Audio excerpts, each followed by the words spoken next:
4. La velocidad de la guerra. Un camino más largo. La Hermandad del Fénix. La purga de Laeran representó en muchos sentidos el epítome de la búsqueda de la perfección por parte de Fulgrim. Las batallas que se libraron en el planeta Océano fueron salvajes e inmisericordes. Cada victoria se logró solo después de unos combates que se contaron entre los más feroces librados por la Legión, pero conseguida a una velocidad que rozaba lo milagroso. La exterminación de los Laer y el sometimiento de todo su planeta se consiguió con los muertos de los hijos del emperador. Cada atolón capturado se transformó con rapidez en una base de operaciones defendida por los palatinos de Archite, mientras los marines espaciales continuaban con la incesante campaña planeada por su primarca. Aunque los Laer eran una especie de tecnología avanzada, jamás se habían enfrentado a un enemigo tan decidido a destruirlos por completo como era la Legión de Fulgrim. Fueron tales la excelente planificación y la previsión concienzuda del primarca que nada de lo que los Laer hicieron fue suficiente para impedir, ni siquiera retrasar, su condena inevitable. A bordo del Orgullo del Emperador se llevaron especímenes vivos y muertos de guerreros Laer para su estudio, aunque bajo estrictos procedimientos de cuarentena. Los apotecarios de la Legión se dedicaron a diseccionarlos para obtener tanta información como fuera posible sobre sus enemigos. Los especímenes variaban desde la casta guerrera que había defendido el Atolón 19 hasta criaturas voladoras con alas rematadas con garras y capaces de inyectar veneno con sus mordiscos, pasando por monstruos acuáticos con pulmones modificados y colas parecidas a arpones. Era fascinante ver tanta variedad en una misma especie, y cada vez se llevaron más y más organismos para su estudio. El renombre conseguido por los capitanes y los guerreros de la Legión crecía con cada victoria, y Fulgrim encargó cientos de nuevas obras de arte en su honor. Las naves de la flota no tardaron en asemejarse a inmensas galerías de arte, con las paredes cubiertas de pinturas maravillosas y de increíbles esculturas de mármol colocadas sobre pedestales de ónice reluciente. Se escribieron poemas como para llenar bibliotecas, y se compusieron grandes sinfonías. Incluso se llegó a rumorear que Bekwa Kinska había comenzado a componer también una ópera para conmemorar la victoria inminente. Al primer capitán Julius Caesoron, que no pudo participar en los primeros asaltos al Atolón 19, se le concedió el honor de dirigir las tropas de primera línea bajo el mando del comandante general Vespasian.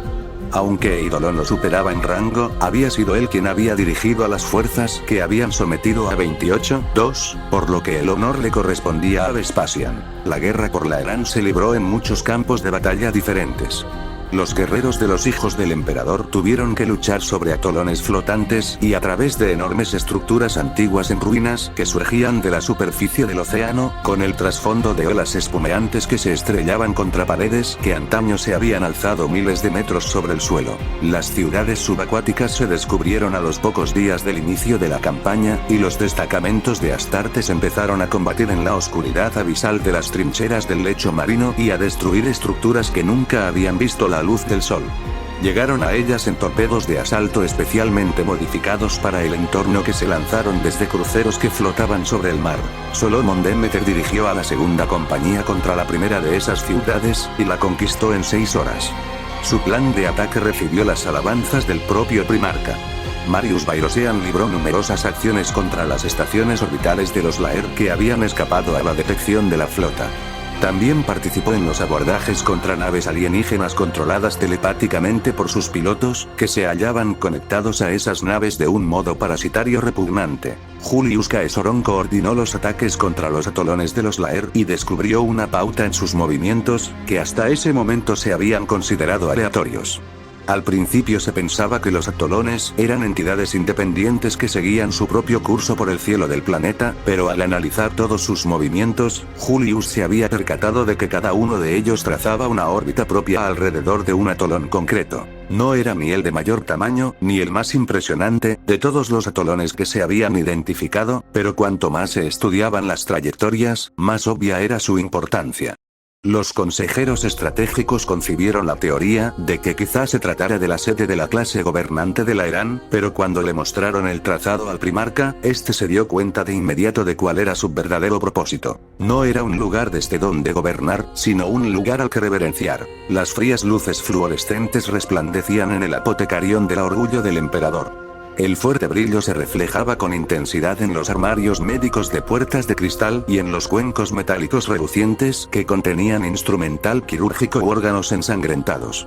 El apotecario Fabius dirigía a sus ayudantes mientras estos empujaban la pesada camilla metálica donde se encontraba el cadáver de un guerrero Laer que traían desde los helados gabinetes mortuorios, en los que la temperatura se mantenía bajo cero de forma artificial. Fabius llevaba recogido el largo cabello blanco, muy parecido al del primarca, en una cola de caballo muy ceñida. Aquello acentuaba la angulosidad de su rostro y la frialdad de sus ojos oscuros. Sus movimientos eran bruscos, y la exactitud de los mismos reflejaba la intensidad y la precisión de sus métodos de trabajo. Tenía la armadura colgada de un soporte en su sala de armas, y en ese momento solo llevaba puesta una túnica quirúrgica roja y un pesado mandil de cuero, ambos cubiertos de manchas de la oscura sangre alienígena. Del cuerpo se desprendían volutas de aire frío. Asintió con gesto satisfecho cuando sus ayudantes detuvieron la camilla al lado de la losa de piedra donde realizaba las autopsias. En esta ya se encontraba otro guerrero Laer, casi recién llegado del campo de batalla. A este espécimen lo habían matado de un disparo en la cabeza, por lo que la mayor parte de su cuerpo no había sufrido daños. Al menos, durante el combate. La piel todavía estaba tibia al tacto y apestaba con el hedor aceitoso de sus secreciones.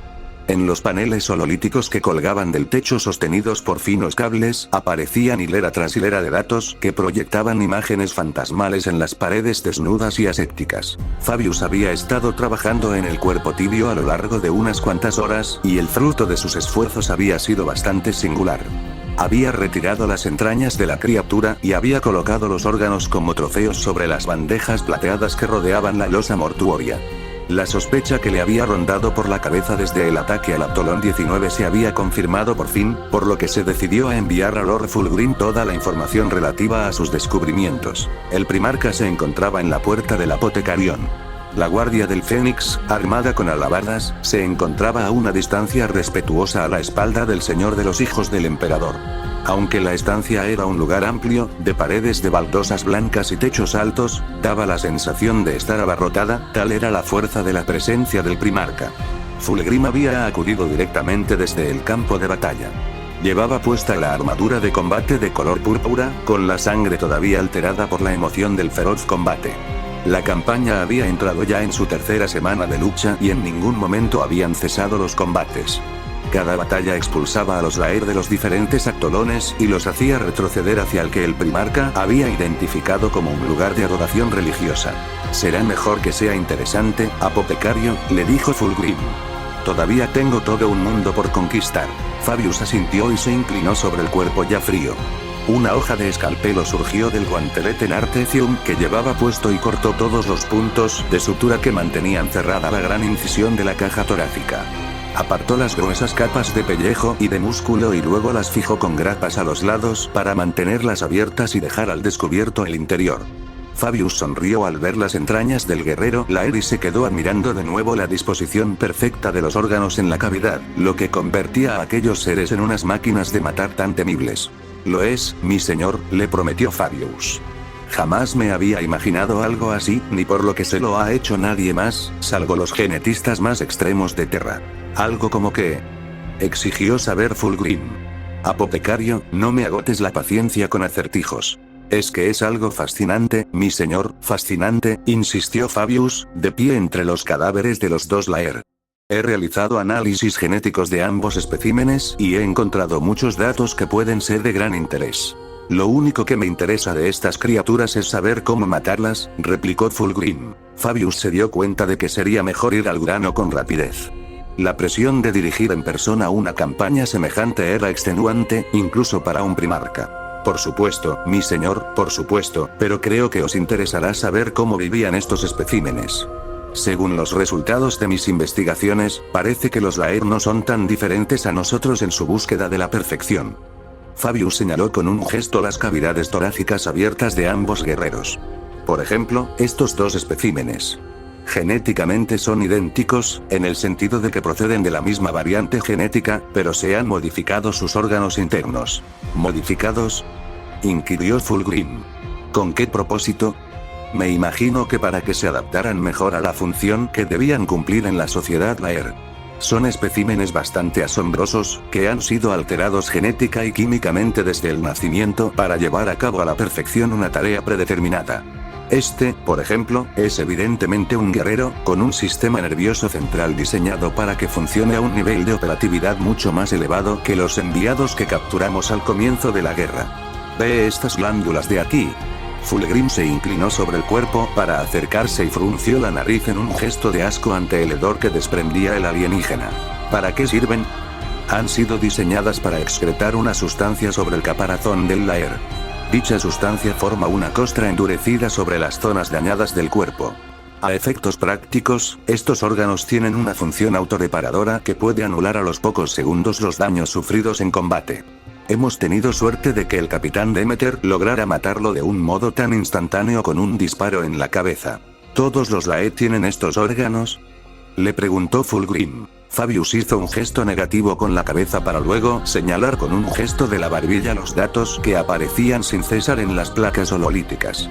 De repente, también mostraron imágenes de algunos Lair diseccionados y unas proyecciones parpadeantes de diferentes órganos alienígenas aparecieron sobre los cadáveres y dieron vueltas sobre sí mismas en el aire. No todos los tienen, le aclaró Fabius. Y eso es lo que les hace ser tan fascinantes. Cada Lair es alterado desde su nacimiento para conseguir que cumpla a la perfección el propósito para el cual se le ha creado, ya sea un guerrero, un explorador, un diplomático o incluso un artista. Algunos de los enviados que capturamos poseían unas cavidades oculares de mayor tamaño para absorber una cantidad de luz superior a la habitual, otros disponían de centros de habla potenciados en el cerebro, y la mayoría estaban diseñados para ser fuertes y resistentes, quizás para que funcionaran mejor como operarios. Fulgrim estudió los datos que aparecían en las placas y absorbió la información a una velocidad mayor que la de cualquier mortal. Se encaminan hacia su propia perfección. Así es, mi señor. Para los Lair, modificar la composición física de su cuerpo es el primer paso hacia la perfección. Entonces, ¿crees que los Lair son perfectos?, le preguntó Fulgrim. Pero su tono de voz estaba cargado de advertencia. Ten cuidado con lo que dices. Comparar a estas criaturas alienígenas con la obra del emperador sería una equivocación. No, se apresuró a responder Fabius. Lo que el emperador ha hecho con nosotros es increíble, pero ¿y si no es más que el primer paso de un camino más largo? Somos los hijos del emperador y, al igual que los hijos, debemos aprender a caminar solos y dar nuestros propios pasos adelante. ¿Qué ocurriría si miráramos nuestros cuerpos y encontráramos nuevos modos de mejorarlos y acercarlos a la perfección?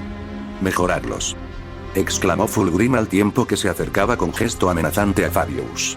Debería matarte ahora mismo por decir algo semejante, apotecario. Mi señor, se apresuró a responder Fabius. Nuestro propósito en la vida es buscar la perfección en todas las cosas, y eso significa que debemos dejar a un lado cualquier clase de aprensión o escrúpulo que nos impida conseguirla. Lo que el emperador ha logrado en nosotros es perfecto, le contestó Fulgrim, recalcando cada palabra. ¿Lo es en verdad?, inquirió Fabius, sorprendido por su atrevimiento al cuestionar el procedimiento casi milagroso con el que se habían conseguido sus propias mejoras físicas. Nuestra amada legión casi quedó destruida al nacer, ¿no es cierto? Un accidente destruyó casi por completo la semilla genética que formaba parte de nuestra creación, pero ¿y si fue una imperfección y no un accidente lo que provocó aquella catástrofe terrible? Conozco muy bien nuestra propia historia, le replicó con tono cortante Fulgrim.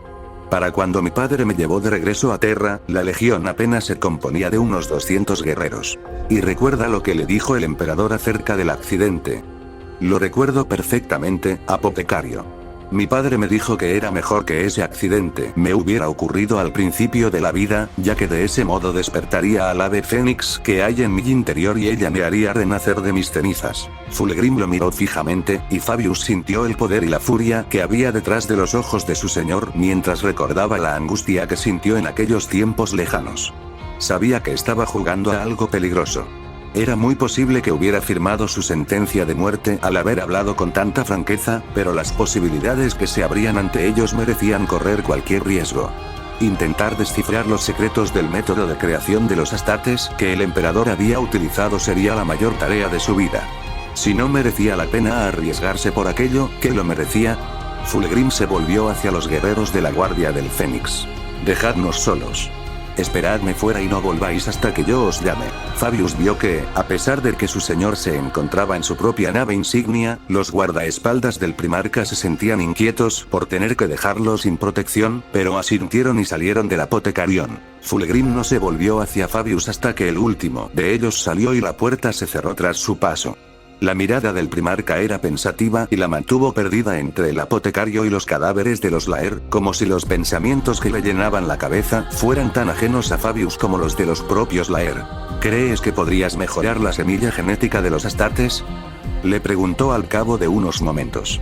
No estoy seguro del todo, le respondió Fabius al mismo tiempo que intentaba disimular la satisfacción que sentía, pero creo que como mínimo deberíamos intentarlo.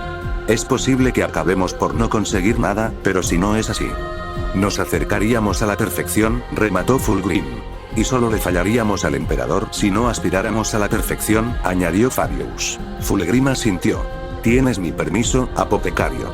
Haz lo que debas hacer. La Hermandad del Fénix se reunió en la Heliópolis a la luz de las antorchas. Los miembros llegaron de uno en uno o por parejas, atravesando el enorme portal de bronce y luego se sentaron alrededor de una amplia mesa circular colocada en el centro del suelo oscuro. La luz reflejada en el techo cubría la mesa acompañada por el brillo anaranjado de las llamas del brasero que se había colocado en el centro de la misma. Las sillas de madera negra y respaldo alto estaban colocadas de forma equidistante alrededor de la mesa. La mitad de ellas estaban ocupadas por guerreros envueltos en capas pertenecientes a los hijos del emperador. Sus armaduras relucían, aunque todas estaban algo abolladas y era evidente que habían visto mejores tiempos. Solomon Demeter vio como Julius Caesarón y Marius Bairosean pasaban por la puerta del Fénix. Les siguieron los capitanes que faltaban y que no se encontraban en esos momentos involucrados en alguna batalla de la campaña. Solomon captó el cansancio que sentían y les hizo un gesto de asentimiento a medida que se sentaban a su alrededor. Se sintió agradecido de ver que sus amigos habían regresado sanos y salvos de otra agotadora ronda de batallas en el planeta que se encontraba bajo ellos. La conquista de la Eran había sido dura para todos. Casi 3/4 partes de la legión se encontraban en el campo de batalla permanentemente y había pocos momentos u ocasiones de tener un descanso en una guerra tan absorbente. En cuanto una de las compañías regresaba a la flota, recibía nuevos suministros y era enviada de nuevo al combate. El plan de Lord Fulgrim era audaz y brillante, pero no dejaba mucho lugar para el descanso y la recuperación. Incluso el habitualmente infatigable Marius parecía exhausto. ¿Cuántos?, preguntó Solomon, aunque ya temía de antemano la respuesta. 11 muertos, contestó Marius. Aunque me parece que morirá otro más antes de que acabe el día. 7, añadió Julius con un suspiro. ¿Qué hay de ti? 8, le informó Solomon. Por el fuego. Esto es brutal. Y los demás han sufrido algo parecido. Si no peor, comentó Julius. Nuestras compañías son las mejores. Solomon asintió. Sabía que Julius no estaba fanfarroneando, ya que él sería incapaz de hacer algo así. Se había limitado a expresar un hecho. También hay gente nueva, dijo al ver 2 caras recién llegadas a la Hermandad del Fénix. Llevaban la insignia de capitán en la hombrera, pero lo más probable era que la pintura todavía no se hubiera secado del todo. Las bajas no se limitan a la tropa de línea de la Legión, replicó Marius. Los buenos líderes deben ponerse en peligro de forma obligatoria para inspirar a los guerreros que dirigen. No hace falta que me cites el libro, Marius, contestó Solomon. Yo estaba allí cuando se escribió esa parte. Prácticamente fui yo el que inventó lo de lanzarse por el centro. ¿También inventaste el concepto de ser el cabrón con más suerte del universo?, lo interpeló Julius. He perdido la cuenta del número de veces que deberían haberte matado. Solomon sonrió al ver que la guerra en la Eran no había desanimado a todo el mundo. Bueno, Julius, los dioses de la guerra me adoran y no quieren que muera en esta patética imitación de planeta. No digas eso, le advirtió Marius. ¿Que no diga qué? No hables de dioses y cosas semejantes, insistió el capitán de la tercera. No es apropiado. Vamos, Marius, no te enfades, le respondió Solomon con una sonrisa al mismo tiempo que ponía una mano sobre la hombrera de su amigo. Solo hay un dios de la guerra en esta mesa, y estoy sentado a su lado. Marius le apartó la mano de la hombrera. No te burles de mí, Solomon. Esto es muy serio. Como si no lo viera, contestó Solomon con una expresión dolida en la mirada. Amigo mío, tienes que animarte un poco. No podemos estar todo el tiempo con caras lúgubres. La guerra es un asunto lúgubre, Solomon, le replicó Marius. Mueren buenos hombres, y nosotros somos los responsables de no traerlos de vuelta con vida. Cada muerte nos deshonra, y tú te pones a bromear al respecto. No creo que la intención de Solomon fuera esa, empezó a decir Julius, pero Marius lo interrumpió. No lo defiendas, Julius.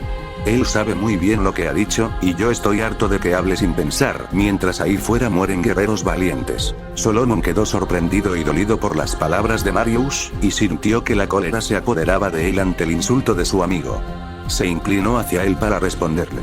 Nunca se me ocurriría bromear sobre la muerte de nuestros guerreros, pero sé que muchos más morirían si no fuera por mí.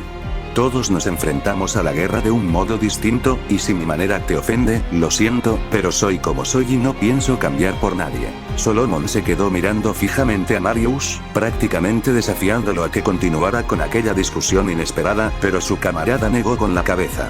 Lo siento, amigo mío. Todos estos combates me han dejado un ánimo belicoso y busco excusas para desahogar mi ira. No pasa nada, se apresuró a responder Solomon, que sentía como su cólera desaparecía en un instante. Sigues el libro tan al pie de la letra que no puedo evitar provocarte de vez en cuando, aunque sé que no debería. Lo siento. Marius le ofreció la mano, que Solomon aceptó de inmediato. La guerra afecta a nuestro ánimo justo cuando debemos mantener nuestro nivel más óptimo. Solomon asintió antes de contestar. Tienes razón, pero es que no sabría ser de otra manera.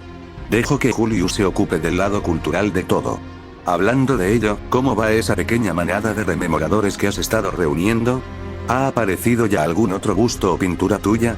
Marius, te juro que dentro de poco no podrás dar la vuelta a una esquina sin ver su cara pintada en un retrato o tallada en mármol. Que tú seas demasiado feo como para quedar inmortalizado en una obra de arte no significa que a mí me pase lo mismo, le contestó Julius, sonriendo, ya que estaba acostumbrado a las pullas amistosas de Solomon. Y no es una manada. La música de la señorita Kinska es maravillosa y, sí, espero ser el tema central de un retrato de Serena d'Angelus. La perfección existe en muchos campos, amigo mío, no solo en la guerra. Con un ego tan grande como ese, respondió entre risas Solomon mientras abría los brazos de par en par. En ese momento, la puerta del Fénix se abrió de nuevo y entró Fulgrim, equipado con su armadura completa y cubierto con una gran capa de plumas del color del fuego. El efecto era impresionante, y todas las conversaciones de la mesa cesaron al instante cuando los astates se quedaron mirando absortos a su amado líder. Los guerreros allí reunidos se pusieron en pie e inclinaron la cabeza en gesto de saludo, mientras el primarca se sentaba en su lugar de la mesa. Como siempre, Eidolon y Vespasian flanqueaban al primarca, y sus armaduras también estaban medio cubiertas con unas capas de plumas. Cada uno de ellos llevaba un báculo rematado por un pequeño brasero de hierro negro en el interior, del cual brillaba una pequeña llama roja. Aunque se suponía que con la mesa redonda se buscaba eliminar las diferencias de rango y de posición, no había duda alguna de quién era el jefe de aquella reunión. Era posible que en otras legiones las reuniones de las logias de guerreros se realizaran de un modo informal, pero los hijos del emperador reverenciaban los rituales y las tradiciones, ya que mediante la repetición se llegaba a la perfección. Hermanos del Fénix, los saludó Fulgrim. Por el fuego os doy la bienvenida. Bekwa Kinska estaba sentada en la amplia mesa de escritorio de su aposento a bordo del orgullo del emperador. Contemplaba a través de la amplia escotilla de observación con rebordes de bronce el mundo azul que flotaba bajo la nave. Aunque la escena era muy hermosa, apenas era consciente de ella. Seguía furiosa por las cuartillas de música en blanco que tenía delante y que no había conseguido llenar, y por el rechazo de Ostian de la Four. El muchacho no destacaba y era sencillo, sin grandes atributos físicos que lo hicieran equiparable a los distintos amantes que había tomado a lo largo de los años, pero era joven, y Bekwa ansiaba por encima de todo que los jóvenes la adoraran. Poseían una inocencia exquisita, y corromperla con la amargura de la edad y de la experiencia era uno de los pocos placeres que le quedaban. Había sido capaz desde su juventud de tener al hombre o a la mujer que deseara. Nadie estaba fuera de su alcance. Que alguien la rechazara en ese momento, cuando tenía la oportunidad de lograr lo increíble, era sumamente frustrante. La furia que había sentido ante la negativa de Ostian de aceptar sus deseos la reconcomía, y juró para sus adentros que pagaría por aquella afrenta. Nadie rechazaba a Bekwa Kinska. Se puso la punta de los dedos en las sienes y se las masajeó con suavidad en un intento de aliviar el dolor de cabeza que comenzaba a aumentarle detrás de los ojos. Sintió la frialdad de la textura artificial y suave de la piel, y dejó caer las manos sobre la mesa. Las modificaciones quirúrgicas habían impedido que se vieran los peores efectos del paso de los años, pero aunque todavía era considerada una mujer muy bella, tan solo era cuestión de tiempo que llegara el momento en que los artificios humanos no lograran ocultar los desperfectos causados por la edad. Tomó de nuevo la pluma de la mesa y la mano le quedó vacilante sobre el pentagrama, pero las líneas continuaron irritantemente en blanco. Había hecho correr el rumor de que se proponía componer una nueva sinfonía triunfal para Lord Fulgrim, pero hasta ese momento no había conseguido escribir una sola nota musical en la cuatilla. Que la hubieran elegido para pertenecer a la Orden de los Rememoradores había sido algo maravilloso, aunque se tratara de un honor esperado, ya que, ¿quién podría competir con Bekwa Kinska en talento musical? Era el siguiente paso natural de un camino iniciado en el Conservatoire de Musique, y el potencial que ofrecía respecto a nuevos horizontes y conquistas parecía ilimitado. Lo cierto era que las torres de Terra se habían vuelto insulsas para Bekwa, con los mismos rostros y los mismos tópicos una y otra vez. Todo aquello había perdido su sabor después de tanto tiempo. ¿Qué quedaba de nuevo en Terra para ella después de que hubiera probado cada placer carnal y narcótico que pudo comprar con dinero? ¿Qué nuevas sensaciones podría un mundo triste y vacío como Terra ofrecerle a una libertina de un paladar tan epicúreo como ella? Había pensado que, quizá, gobernar toda una galaxia que volviera a despertar bajo el destino manifiesto de la humanidad, le proporcionaría nuevos placeres y goces desconocidos. Durante un cierto tiempo, así había sido. Los nuevos mundos emergentes habían resultado ser un suministro continuo de maravillas. Al principio, verse rodeada de gente de tanto talento había sido emocionante.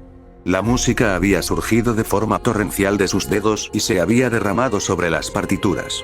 Como había ocurrido antes de que ganara la túnica de Mercurio Argenteo por su Sinfonía de la Noche Desterrada. En esos momentos, la música había desaparecido, ya que no quedaba nada que la pudiera inspirar. El mundo a sus pies seguía girando lentamente sobre sí mismo, y Bekwa deseó con fervor que su belleza la conmoviera lo suficiente como para lograr componer de nuevo. Solomon se puso en pie al mismo tiempo que el resto de sus hermanos de batalla para responder al saludo de su primarca. A pesar de que encontrarse delante de Lord Fulgrim era ya todo un honor, verse incluido en una compañía tan selecta era un placer añadido. Te damos la bienvenida, nuestro amo y señor, respondió a coro con los demás. Solomon observó cómo Eidolon y Vespasian se colocaban uno a cada lado de Fulgrim y acoplaban los báculos a los enganches de sus sillas antes de sentarse. Se dio cuenta de inmediato de la tensión que existía entre ambos comandantes generales y se preguntó qué los habría enfrentado antes de llegar allí. La Hermandad del Fénix era una logia guerrera más restrictiva que la de la mayoría de las otras legiones. Los hijos del emperador habían forjado un fuerte lazo de hermandad con los guerreros de Horus mientras lucharon junto a los lobos lunares. En los periodos entre campañas, a algunos de los demasiado habladores se les había escapado la existencia de las logias de guerreros. En teoría, la logia de los lobos lunares estaba abierta a todo aquel guerrero que deseara ser miembro de ella.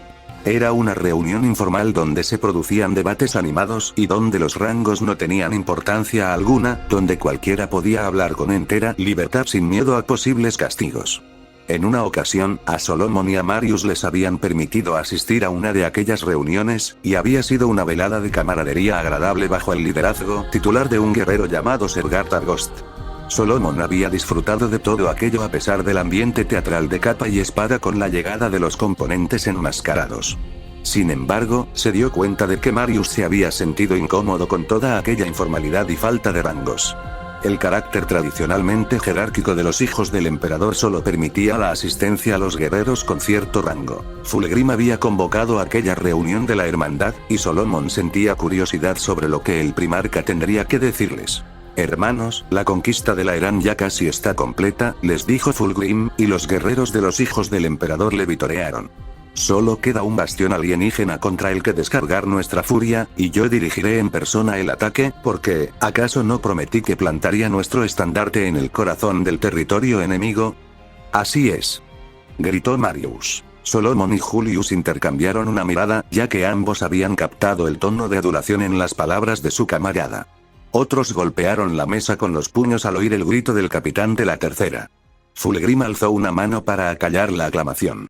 Los combates en la Eran han sido muy duros, y todos hemos perdido hermanos de armas, continuó diciendo Fulgrim, con un tono de voz solemne y apesadumbrado, reflejo de la pena que todos sentían.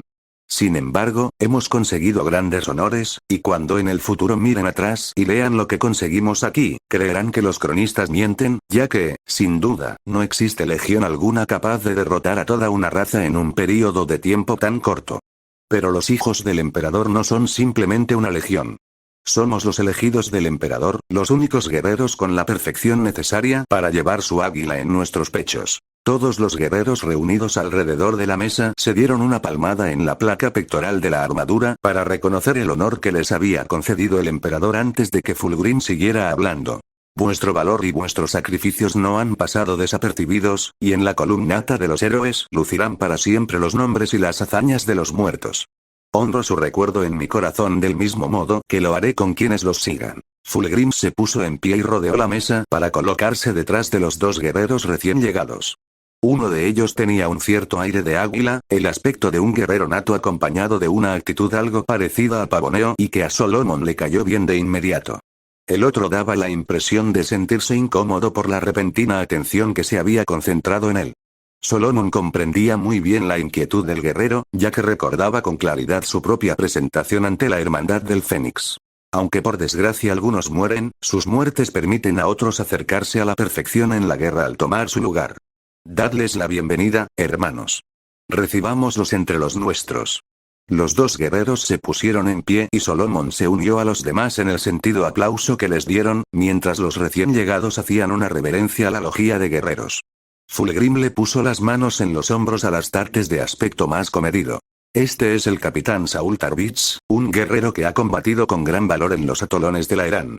Será un excelente miembro de nuestro escalafón. Dicho aquello, Fulgrim se colocó detrás del más jactancioso de los dos.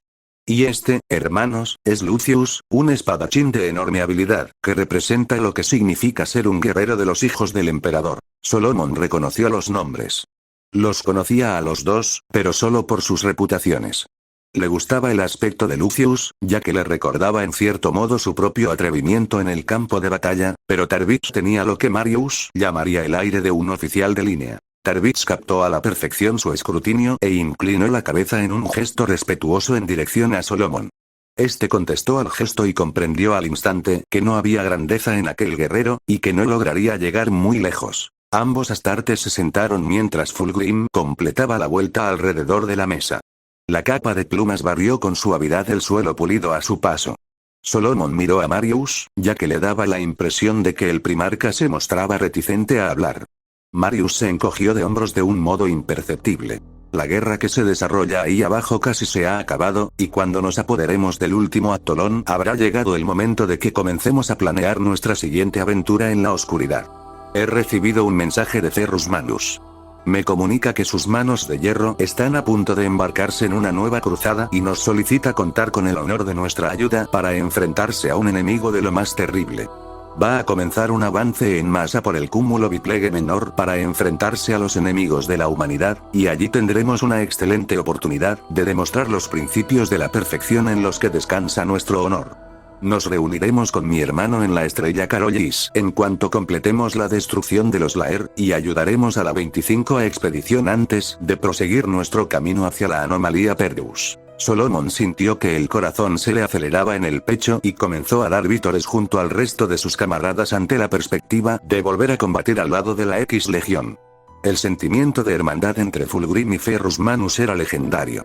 Su amistad era más estrecha entre ellos que la que pudieran tener con cualquiera de los otros primarcas, incluso que la propia de Fulgrim con el Señor de la Guerra, junto a quien había combatido durante decenios. Y ahora, diles el resto, dijo una voz furibunda desde el otro lado de la mesa. El cuerpo de Solomon se tensó al oír que alguien se atrevía a utilizar un tono semejante para dirigirse al primarca. Todos se volvieron airados hacia quien había hablado, pero, al hacerlo, se dieron cuenta de que había sido Lord Eidolon quien le había interpelado. Gracias, Eidolon, le contestó Fulgrim. Solomon vio con claridad que el primarca tuvo que esforzarse por no enfurecerse ante aquella falta de protocolo. Ahora iba a hacerlo. Un ambiente de inquietud se apoderó de los allí reunidos. La inusual falta de compostura de Eidolon los había sorprendido a todos. Solomon notó una sensación extraña en la boca del estómago. No sabía qué era, pero no le gustó en absoluto. Fulgrim volvió a sentarse en su silla. Por desgracia, no todos tomaremos parte en esta campaña, ya que existen exigencias de conquista que debemos cumplir. La galaxia no se está conquistando sin esfuerzos y determinación, y el Señor de la Guerra ha decretado que debemos emplear parte de nuestras fuerzas en asegurarnos de que los territorios ya conquistados no escapan del control imperial por desatención. Se oyeron varios gritos de disgusto y de lamento por toda la mesa. Solomon sintió una opresión en el pecho ante la posibilidad de no luchar junto a dos de los mayores guerreros de aquella época. Lord Eidolon se llevará un destacamento equivalente a una compañía a bordo del Acorazón Orgulloso y se dirigirá al cinturón del Satyr Lampsus, donde se asegurará de que los gobernadores imperiales mantienen el legítimo mandato del emperador. Capitanes Lucius y Tarvitz, prepararéis a vuestros guerreros para el traslado inmediato al Acorazón Orgulloso. Será vuestra primera acción como miembros de la Hermandad del Fénix, así que no espero nada inferior a la perfección de ambos. Sé que no me defraudaréis. Los dos guerreros recién ascendidos saludaron con presteza. Solomon vio que, a pesar de lamentar no poder combatir con el resto de la legión, la fe que Fulgrim había puesto en ellos les llenaba el corazón de alegría. Solomon también se dio cuenta de que Eidolon no compartía ni una pizca de aquella alegría, y comprendió que el comandante general debía de sentir vergüenza por aquella exclusión. Lo cierto era que para honrar la orden del Señor de la Guerra era necesario que el contingente estuviera bajo el mando de un comandante de su rango. Puesto que Vespasian estaba todavía al mando de las fuerzas desplegadas en Laeran, no había otra opción. Se percató de que Eidolon debía de saber todo aquello, pero saberlo tampoco le habría supuesto un consuelo a Solomon si se hubiese encontrado en la situación del comandante general.